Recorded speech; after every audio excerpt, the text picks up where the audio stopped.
reacted with the compound called CAN, and then that would actually cleave this tag off of the benzene ring, and then you would actually take this to a gas chromatography, and you would screen for the molecular weight. Jen, you may be familiar with this technique.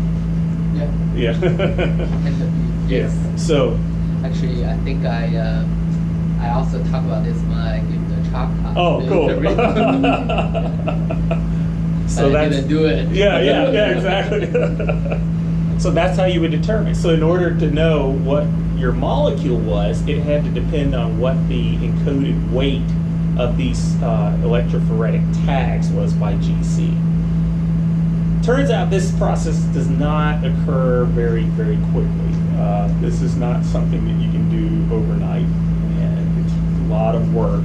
The more compounds you have, the more GC you have to do and stuff like that. But the point is that resynthesis of the candidate compounds, you needed to do this type of screening, and that wasn't very efficient. So that was the early efforts of DOS. So in the red, I'm showing the problems, and the black, I'm showing some of the advantages. Certainly, we were able to look at ways of synthesizing very large numbers of compounds with much more complexity than the types of drug-like compounds that have been synthesized in the past. Problems. Small quantities. We didn't really know what the library was composed of. You had to do screening and mixtures and stuff like that, and so there were problems in this. And then the last thing I just talked about is you had to figure out what's what. So the more things that you synthesize, the more things that you need to know what they are at the end when you actually screen. Related to that, Yeah. you're using the compound of the beads for screening, or the bead stuff is The bead. Oh, I see. Yeah. So how do you know whether the compound getting inside of it? So Exactly. you know. Exactly. There were. That's a big question. So maybe it's good for like surface protein or membrane protein. Right. That's what mostly it was used for that kind of screening. Yeah. Okay. So now I'm going to expand on the next area on the timeline, which is natural products and stereochemistry, and how chemists are coming up with new methodologies to make really interesting molecules. So here's an example of something called 1,3-dipolar cycloaddition. So double bonded. These are two things that don't have any stereochemistry. You bring them together, they actually generate a ring that actually has stereochemistry. So you bring A, B, C, and D together, they generate this 5-membered ring. So here's an example of how chemists have been using reactions to generate natural products like these things. So these are natural products. And so the question was, can you do that with diversity-oriented synthesis? So I don't belabor this too much, but in fact that was put to use in a synthesis of compounds in this paper. So they were able to make 3,000 compounds, not just one, 3,000 compounds based on this reaction. So again, they took these two things. So that's the double bond. This is the dipole. You can see it. But anyway, you bring these together with this catalyst, and it makes these things. And that was a huge step. So if you take a lot of these things, mix them and match them, you create large numbers of these things.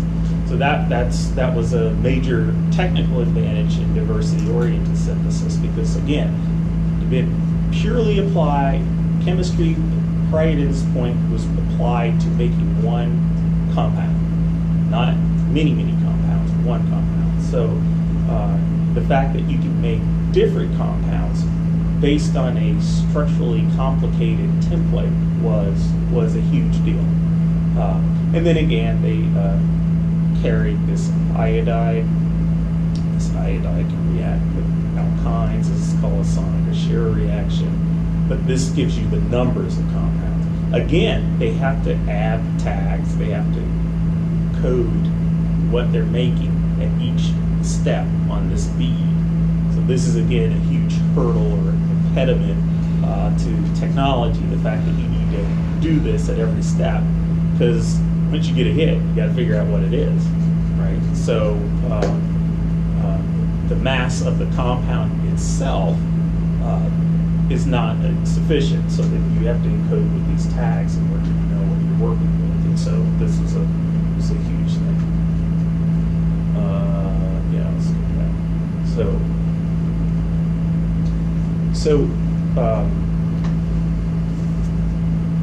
So this is kind of to speak to your question, Prasanna, the one bead, one compound, one bead, one stock solution approach. So you had the ability to make large numbers of compounds, and you had a way of deconvoluting, but you still need to encode, and there were problems, by the way, in terms of these beads that I won't get into, that the beads would break, and you end up getting mixtures of compounds, and things wouldn't quite make sense in the end because of technical reasons. So it really wasn't the fact that you could follow up very easily on the data that came from these assays. So we can make compounds, we can make large numbers of compounds, it's few numbers of steps, complex, chemically diverse, but we still have an issue with how do we screen them. So that was the era. Right? So here's another concept, chemistry-wise, that in terms of complexity that came through this era, is that can we generate the greatest number of complexity features in one step? So here's a reaction called an Ugi reaction.